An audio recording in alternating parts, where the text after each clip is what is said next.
losing side of that one. So be careful with the predictions, or it was close. Never mind, actually, it was close last time when Gubichu almost beat Luna. Never mind, that's not completely true. But we are here in Winners Finals. We got Pierre already starting things off, and this is not unfamiliar territory. He's been fighting unarmed a lot today. Yeah, he's very comfortable starting it off unarmed against his opponents and then building up that damage. Down sig connects.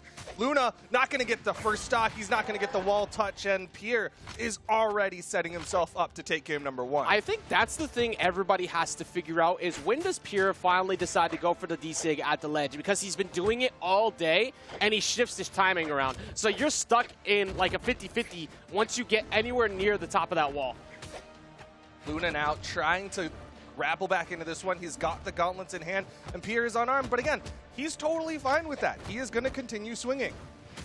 He's going to get hit by the recovery after going for the sidelight off that platform. Nobody was to be found on that, of course. Big whiff punish coming in for Luna, and he has a decent amount of damage on the second stock, but he is going to find that ground pound to answer back and get himself that first one on the board. A really good ground pound from Luna, this time opting not to pivot it because Pierre was so far out there and didn't have a lot of movement options.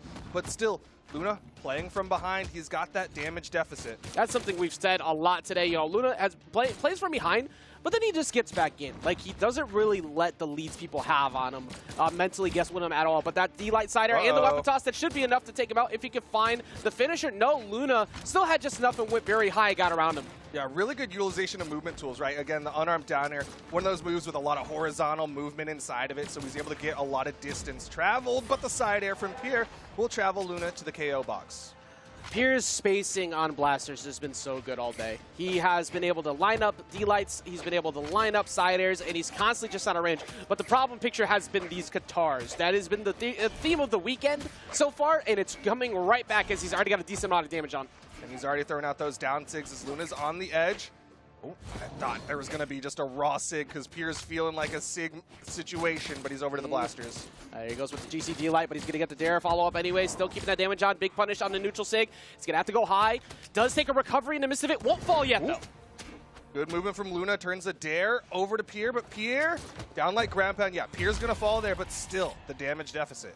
I think Pierre was expecting him to go for a dare earlier than he did. That's why he went for that preemptive recovery to try and beat out Luna's attempt at a read. Luna, patient enough, though, making sure he didn't do anything. Now, this situation has been similar for many, and it has usually ended in Luna's dub in these situations while he has the scythe out. So Pierre's got to be very careful. Ooh, was reading a back dodge from Luna, and Luna just stood still, managed to get out of that situation. Still needs to keep the pressure on top of Pierre, though, because a recovery, and Pierre takes game number 1. I cannot say enough how impressive Pierre has been looking all day. He has been able to do so much to people where they're not expecting it. He catches them all the time with that D-Sig on the side, and that sets the tone for the match. And then everything after that, he's been so evasive. Whenever he pushes advantage Duke, it's like you don't really have many. It almost feels like guaranteed 50-50s at some points. The way that he's been covering people and forcing him to sweat beats early because of how far he pushes, especially with the blasters in hand. Yeah, we've been talking about it every time Pierre's on the screen. Is he's been able to push those situations and get so much maximization off of his hits. But we're going into game 2, a different map here. And Luna's going to be looking for that scythe soon, but Pierre's the first one to pick up a weapon. Right. See what he can do about trying to figure this situation out. But Luna, like we said before, has been a menace to many in all these spots, and he goes early for that. But that time Luna went low. So for Pierre, you could be looking to try and mix it up, maybe go for a dare next time. But he doesn't really need to because he's just been winning on ledge regardless. Yeah, I mean, the fact of the matter is Pierre's hit one of the 4 down sigs he's thrown out on Luna, but Luna has punished 0% of the ones that Pierre misses. That's true. Yeah, if it ain't broke, don't fix it. That's been a theme all weekend. And he's not going to get that punish on the side. He will, however, get that dare. D-Light, is he going to be able to sneak back in? Not after that, though. Amazing coverage. He's been so accurate with those ground pounds all tournament. And good recognition from Pierre not to panic. He hits the down line. And he's like, well, I can't really do anything here, so let me just keep this wall coverage. And then he goes for the ground pound, and he releases it for that burst out. It wasn't the touch of the ground pound. It was the burst out from Pierre. Like I said, that's spacing on the blasters. Big theme of the weekend. That is going to rip him off the side of the stage, though. He did get the wall, so he's able to go back around, but this is a big opportunity for Luna as he catches him, and that is going to get the game even right back up. I like that weapon toss from Luna. He respected the up toss from Pier, so he goes for his own weapon toss to kind of respond in kind, and it forced Pier to go to the outside. Pier ends up eating that dare, and the stock is evened up. We've seen a lot of foolishness out of Luna in matches prior where he's kind of been toying with them a little bit, emotes here and there. I think this, at least at this moment, is the first person to make him second guess trying to fool around too much. I see a lot of straightforward, solid decisions in neutral from Luna and not trying to overextend for anything crazy. That's putting a lot of respect on Pierre right now. I mean, at this point, you got to respect Pierre. This is the winner's side of the bracket. Guaranteed a top 3 finish for both of them, and Pierre earned this spot, but the side air will earn Luna that stock advantage. He's going to juggle weapons and likely stick with the scythe. Yeah, going back to scythe, this one's been putting a lot of money in for him. Misses out on, oh, he's going to take a side air, actually. Weapon toss up. Nice pickup. Misses the second Sair, though, and this is a turnaround. Pierce sweat beating, still running out of movement options, but the Sair gets him back on. And amazing coverage afterwards, too. Sneaking in underneath that weapon toss to seal out that stock. Even here again, Pierre was able to take it last time with a slight life lead, though. Oh, and I like the attempt there for that ground pound. Knew there was a weapon spawn below, so it was expected Luna to go straight for it and tried to cover it with that high damaging Qatar ground pound. Didn't quite work out for him, but I like the idea. This is crazy again, Duke, just looking at this and realizing that there's a world where it's continuing where Luna might potentially go down 2-0 to start off a match, and he might have to work his way back in. That's if he doesn't get this. Edgeguard here gets the D-Light, does not get the follow-up. Yeah, looking very reminiscent of Luna's winner's semifinal match where he played against Guichibu and struggled again against the Qatars of his opponent. So maybe this might be kind of that kryptonite for Luna. That's actually a possibility. The Qatars being the consistent factor. Recovery will not be enough, but that one will, as he catches him with the GC sidelight into the recovery, not paying attention on his way back down, but there's so many routes you could take. He was pretty much dead center with him. You had to guess, am I going to the left or am I going to the right? And Luna predicted correctly with him going to the right. Yeah, picks correctly on the 50-50 Pier. You can see that was that burned air dodge, so he had no way out of this recovery from Luna. Great recognition from Luna as well to not panic. He's like, all right, your dodge is down. I can 100% get this as long as I get that sidelight. Hey, quick answer back at that too. Not going down 2-0 here, going up 1-1. Like we said before, this matters a lot. Every match counts. But when you have that comfort zone of having that grand finals reset in front of you, you don't want to give that up here in winners finals. You want that comfortable cushion as much as possible. So we'll see if Pierre can answer back. It's not even like that game was that far off. Like that was an incredibly first game. Are we seeing the same thing? Is it bro swap on win? Huh? That's the Arcadia, which is not a bad character by any means. Spear looking great. Great sword is in this spot where people are, in my opinion, sleeping on it. But at the same time, like, swap on win? That's kind of throwing me off, considering how solid he played a second ago. I mean, it was a close game, for sure. What's the stage? Like, I think this has to be stage. No, it's just right back to Apocalypse. So I guess not feeling comfortable enough on the Mordex in the first 2 games. That or because you've gone up 1 game, you feel like you have that spacer to make this work here? I don't know. It's to me, it's just Luna ego getting in the way of everything. That might there's be no part of it. carryover to the last pick of the Mordex. There's no carryover to the iconic Terrace that he's played. Instead, it's just him being like, you know what? I'm so good at this game. I'm going to play something that nobody expected and pull out the Arcadia. Well, I mean, he's already getting 2 pieces to start things off here. And it's not like Greatsword hasn't been looking good overall this weekend. We saw Machete before, and we just saw him deliver a swift knockout. So definitely, it's a quicker knockout that's happened so far as compared to the Tai Long. Yeah, this is definitely looking really solid. Obviously, like, ego aside, he's looking good. He's going for those resets. He's going for those dodge reads. And, of course, he is playing well with this greatsword. Let's see if he can keep that going here. Been disarmed at the moment, so he's going to be... Actually, he still had the greatsword prime. That's going to lead to a quick knockout, so quick answer back on the revenge KO from Pierre. Yeah, really good pickup from him with that neutral signature, and now Luna is disarmed for a little while here. Tries to go in, unarmed Pierre, catches him with a neutral air, but damage advantage. Looking for sidelights combo starter, not caring much about the spear, actually. Just getting away from that recovery as well on the Qatars. But like we said before, the Qatars have been the issue. That's been a consistent issue. What a good dodge read. That's twice now where Pierre's gone in, N-Light and Sig. Doesn't go for it that time. Luna gets away from it, but man, Pierre's been getting away with those on Luna. And Luna took a long time before he went, and that time finally dipping low, like you're saying. He's been reading that over and over. Go for the D-Zig, not going to get hit. Actually, no, he did get a big punish for it. Never mind. Luckily got away from the side air, and Luna deep off stage, just below the D-Zig, not going to get punished by that. Still trying to read the reaction out of the bridge there, but Pierre gets away from it. Luna did even up the damage off that whiff from Pierre because that's a burned air dodge. But Luna needs to find a way to finish the stock off.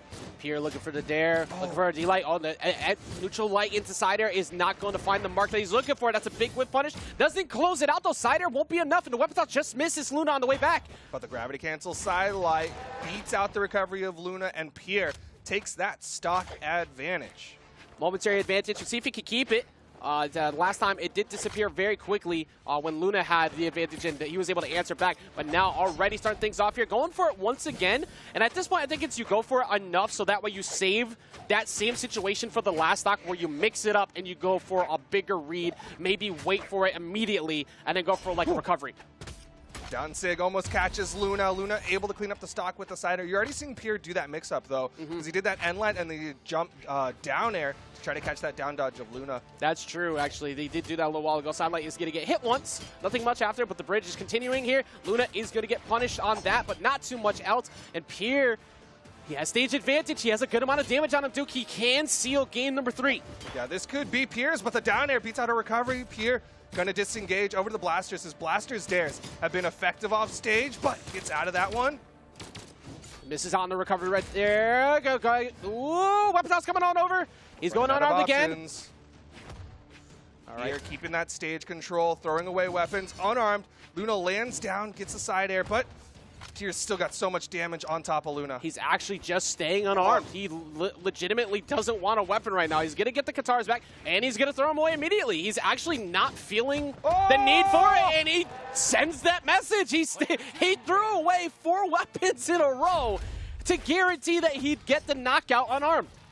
Such good movement from Pierre as well. Luna comes down. I think it was a whiffed. He went nair and went for the bridge, and Pierre dodged out and then came back in. Yeah, there's that bridge, and Luna eats a downlight recovery. Pierre's up 2-1. 123 damage unarmed. That has been a theme all day. He had 151 game earlier. He's had multiple 120-ish games. And just a reminder again, that's like that's an insane amount of damage for unarmed. That's basically a whole stock's worth of damage that he's making work, but we've seen that he netted not only 1 but 2 unarmed KOs in that game. Yeah, Pierre's he's been solid all around, playing like a 3-weapon gamer, I believe is what someone said. And Luna is going to be sticking with the Arcadia. I question whether or not it was the ego. It looked honestly pretty decent. The big thing for me with Luna's Arcadia is like he's not getting that one dodge read often enough to get the KOs where he needs it. Yeah, he's putting damage on. Like he did do 415, but it's mostly off the initial bridges and then nothing after. Like you said, he's not getting the dodge reads. He did find that one really good read with the signature before. Yeah, into the end sig. But that was it. And then it kind of shifted away from that. And also the spear barely got used. I saw him also instantly toss the spear a few times to not even bother with it. For that matter, it did 65 damage. So he barely used it at all that game. Yeah, he had the spear for a little bit, I believe, on like the second stock, and he was throwing out a couple of things, but they just really weren't landing that much. You would get like a side air, and that was about it. Well, let's see if it costs him here, if he's gonna stick out with the Arcadia, and we are going to finally see a switch over to Lions. Let's see if this makes a difference. Bigger stage, but will it be enough? It is on Luna to have to do that because he's currently down 2-1. I mean, what better map to go into game number 4 on with the most dramatic music possible, and Luna's in kind of that dramatic situation where he could go down into the elimination bracket and Pierre could be a guaranteed top 2 finish at this rate. Pierre playing first phase of final boss fight at the moment. He hasn't even reached final form yet. Can he figure it out? Luna finally trying to trip him up, but it did not connect in even game so far. But Luna struggling a bit to find an opener, and that time not even going for the dodge read, just going immediately. Luna with the landing down air. Pierre with the turnaround side air. Luna's going to be able to get past this, get the wall touch, but Pierre maintains that stage control. Down light, misses the recovery. He's going to be able to get access to the weapon. Looking for the D-Light off that spear. Nothing is going to find the mark, though. Trying to find a side air or something. Nair's going to at least get him a hit, but that is not going to follow up in a side air. D-Light side air, and that's going to get him the first stock. He's going to start taunting. Luna feeling some sort of way. And you know what? He kind of gets away with that considering he just did sidelight, downlight, side air, and the sidelight to downlight is very not true. Almost everyone who plays against Spear knows to get out of that. Let's see if he can do much else about keeping this lead. Going for the end lights, but they did not find the mark. That's going to be a nair that misses entirely, but the volley off the wall on recovery won't be enough here. It's going to close it out by doing not one, but faking the idea that he can actually get by him and using the GCN sig instead to close it out. Pierre's been using those N6 against Luna to great effect, catching him off end lights repeatedly. It's actually so impressive the way that he's like, you see so many come out, it's like, okay, what's the point of doing like that many row? Like it's not connecting, but it's a mix-up game in and of itself, and it's so quick, and it's been lining up very well for him.